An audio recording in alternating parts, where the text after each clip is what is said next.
Hi, Anissa Coy here with Firehouse Education, and this week's video column.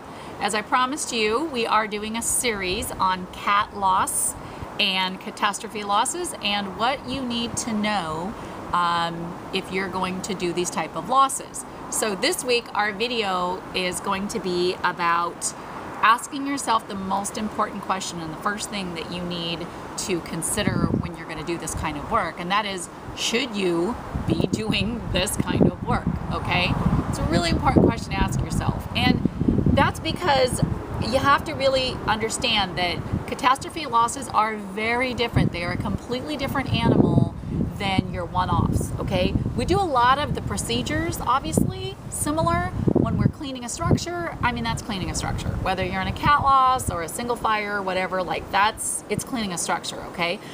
But you do it differently when you're in a large loss situation. You could have multiple houses going at once. You could have multiple crews going at once. So you have some juggling to do, okay? So the three things that you want to consider when you ask yourself, okay, should I be doing this and jumping out there and doing these big losses? You want to consider four things, okay?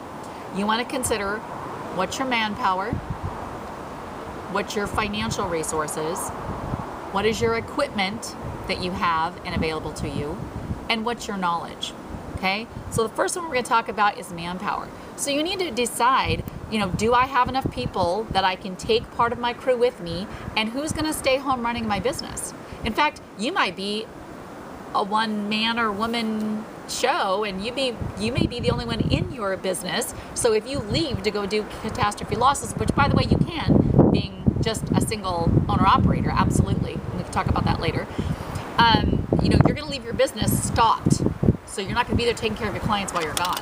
And this isn't going to be a week that you're gone, by the way. I want you to get really present to the fact that it can take a week for you to really catch your traction and get things really rolling to where your money's rolling in the door at that point. You're going to be gone for a minimum of 2 to 4 weeks if you really want to recoup your investment and make it worth your time, okay?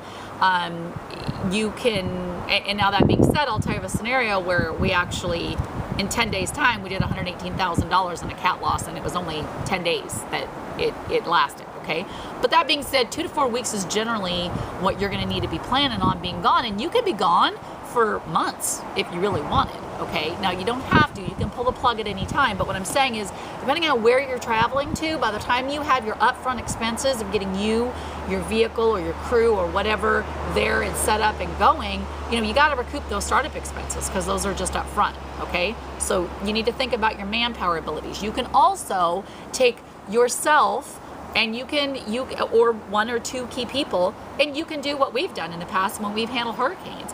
We've went across the country, took 3 or 4 key people, and we hired temps. So the temps were able to be supervised by those key people, and we were able to get the jobs done. So there's also that. So you just have to be thinking about your manpower and what is your resources and your ability. The second thing is money.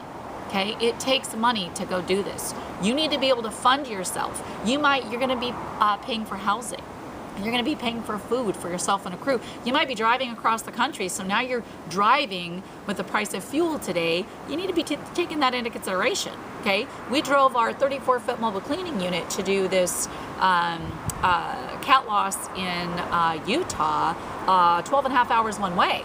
So that was a lot of diesel that we put up front. I took a crew of 10 people, so I had to put them up in a house. I had to rent a house, then I had to go fill their cupboards and the refrigerator.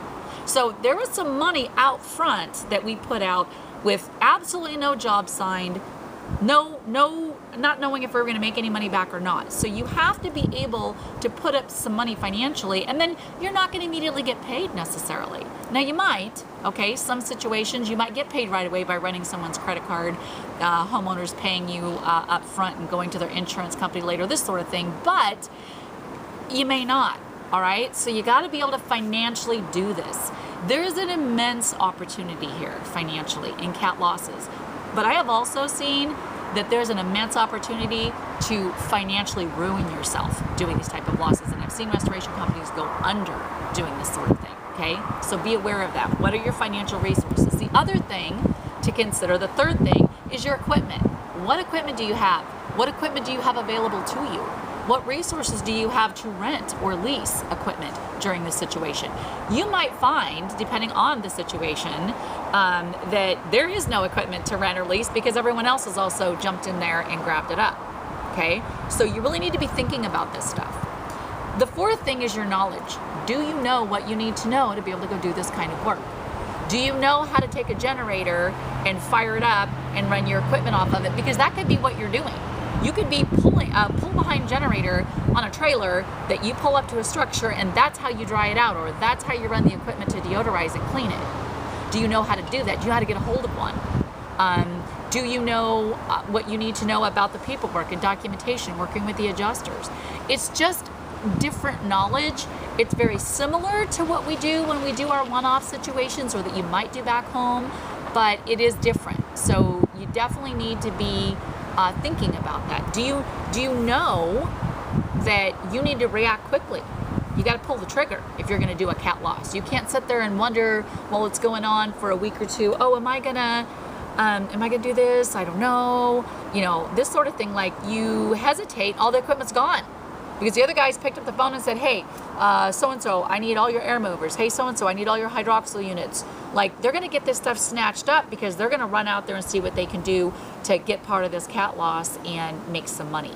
So you got to be able to think quickly on your feet. You got to be able to know that things aren't going to always go the same way. Like, I've never been on a cat loss that, by the way, and I've done several of them, that it was ever the same.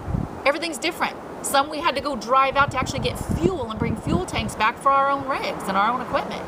Some we didn't have, we had to stay an hour and a half, 2 hours away because the National Guard wouldn't let us stay any closer.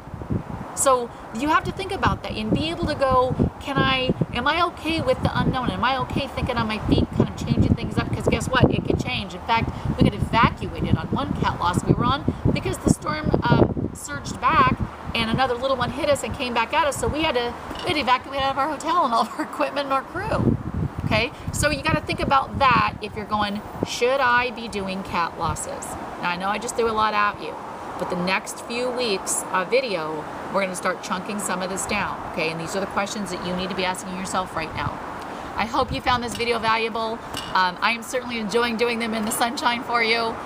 Please email me, anise@firehouseeducation.com, if you have any questions or about what we just talked about, if you want me to cover something else for you. And be sure and subscribe to our YouTube channel at Firehouse Education on YouTube. And be sure that if you're watching this video and you didn't get it in your e-newsletter from R&R Mag, what's wrong with you? You should be subscribed to the magazine. So do so. Go subscribe to our e-newsletter at rnrmagonline.com so you don't miss any of the goodies. And on that note, I will see you on the next video.